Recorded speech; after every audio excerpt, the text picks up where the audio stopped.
Hello everybody, welcome back to another heft leather and saddlery video. This is going to be a project video. We're going to learn how to make this tablet sleeve. Alright, I've got part of a side of probably 5-6 ounce chap leather here that I've got left over from a different project. I'm going to take my pattern, I'm going to put it right down here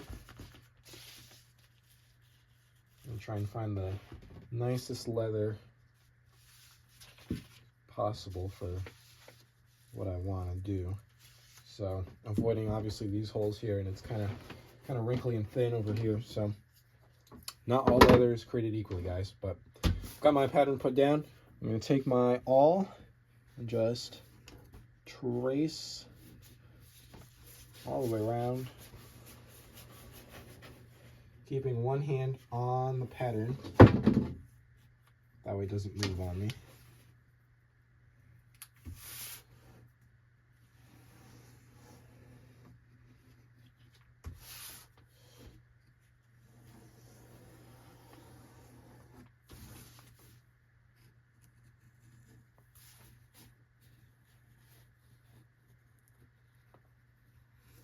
Just like that, and then I'm going to mark where I'm going to punch my holes.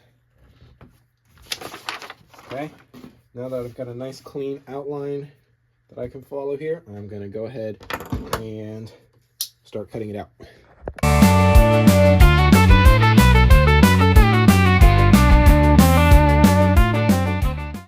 All right, the next step is going to be to just grab a hole punch, find our marks, and just punch out the holes that we marked before. And that hole is going to be for our snaps, or singular, our snap, which I'm going to go ahead and set right now. Alright, I'm just going to be using some line 21 snaps for this. And these are pretty easy to set. I just got to find all the pieces to it. Okay, so we've got 4 pieces. We've got the female end, the male end, and then we've got what I call the ugly side and the pretty side, or the cap. So the way this works is I'm going to take the top here and I'm going to take the cap and the female side, put these together like this.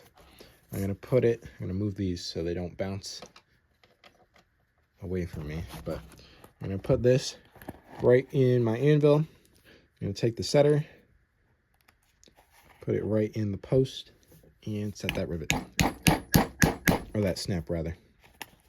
Okay, now that that's done, we go around to the other side, and we don't need this anvil anymore because this side sets flat. But I'm gonna put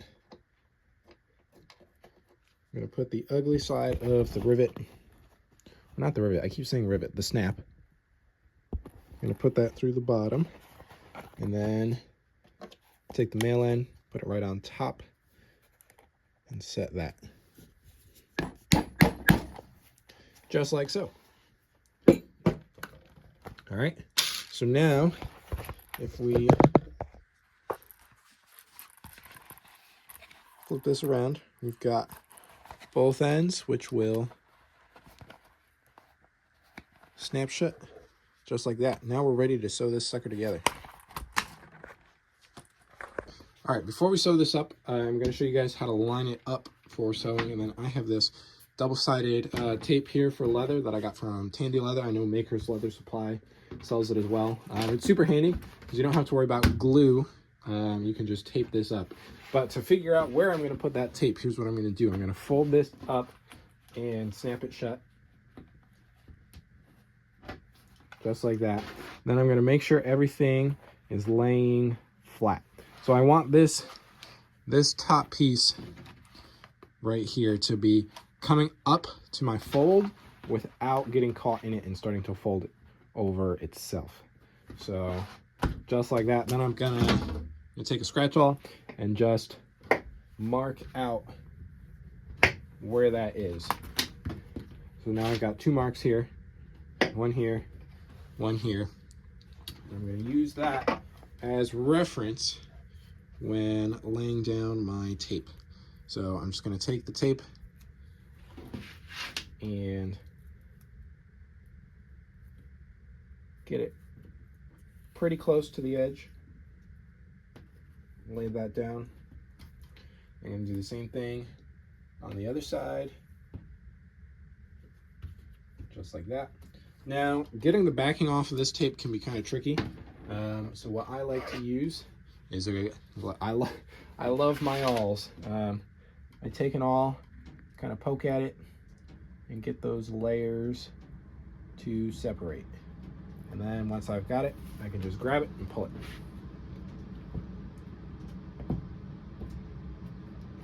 Get the other side.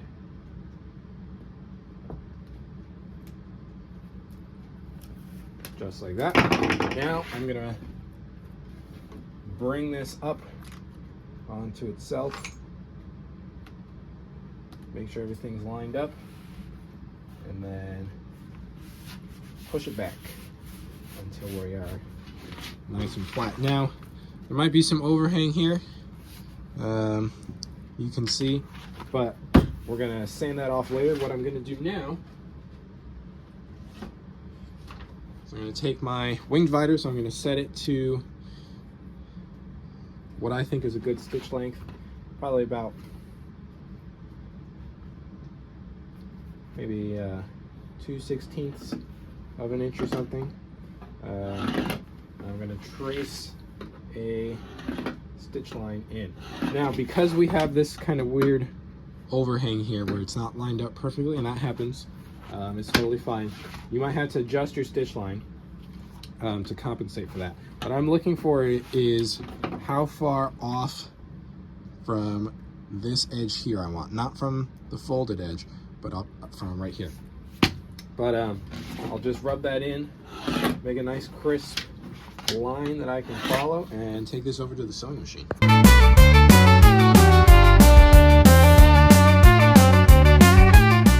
All right, I got that all stitched up real quick.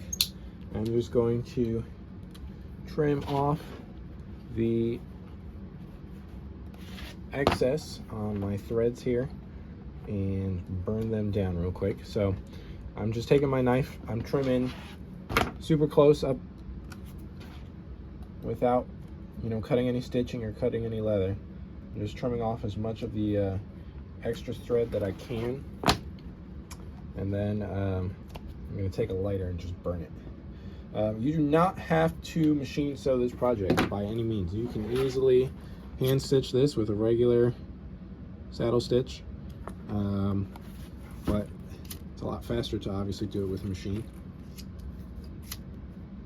But it is a little bit stronger to stitch it by hand, so don't let not having a sewing machine deter you from anything. I've done a whole saddle completely hand stitched. It wasn't fun, but it was doable. Okay, now that I have that all squared away and ready to go, I'm going to square up my ends here. Like I said, there's a little bit of overhang, so I'm just going to take a ruler and cut away that excess.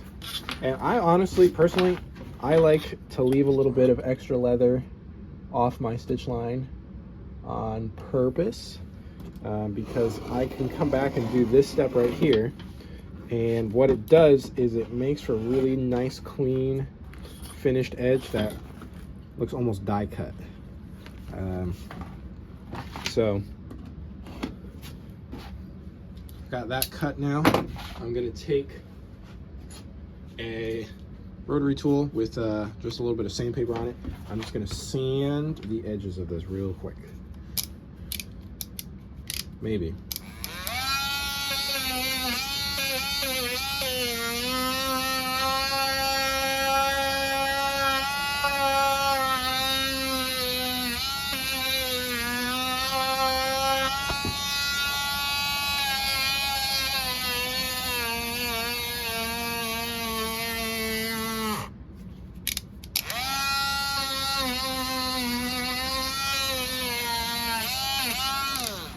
Okay, so turns out I probably need to recharge that Dremel, but I do that just to make this this line here even smoother. I work on right where the top ends to make a nice smooth transition there. But now I'm going to take a number 2 edger, and I'm just going to edge this sucker a little bit here. And it's always tricky trying to edge chap leather, so if you want to skip this step and you're making this out of chap leather, you absolutely can. But what helps is, like most things, a good sharp tool will go a long way.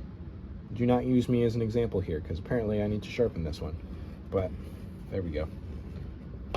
I'm not doing around the top here or anything. I'm just doing along my stitch line, just like that, just to kind of round off that corner.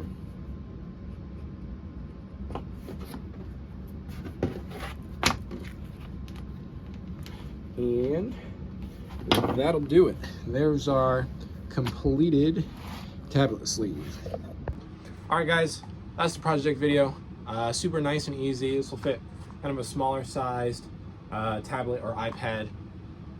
There's plenty of room right here where if you wanted to sew on another panel for some tooling, or make this out of tooling leather, you can certainly do that. You could also do something up here, or on the back. You could definitely add pockets onto the back. There's a lot of stuff you can do with these. They're a lot of fun, and they might not protect this thing from a fall depending on how thick of a leather you use. I wouldn't go too much heavier than what I have here though, but it's going to protect it from any kinds of scratches or anything on the screen, and chances are you already have a case fitted onto your iPad or your tablet anyways. So thank you guys for watching. If you want the pattern for this video, make sure you go over and check out my Patreon. It is available for free to any of my Patreon subscribers that subscribe to my Leather Rights tier. All right, thank you guys, and I'll see you in the next video.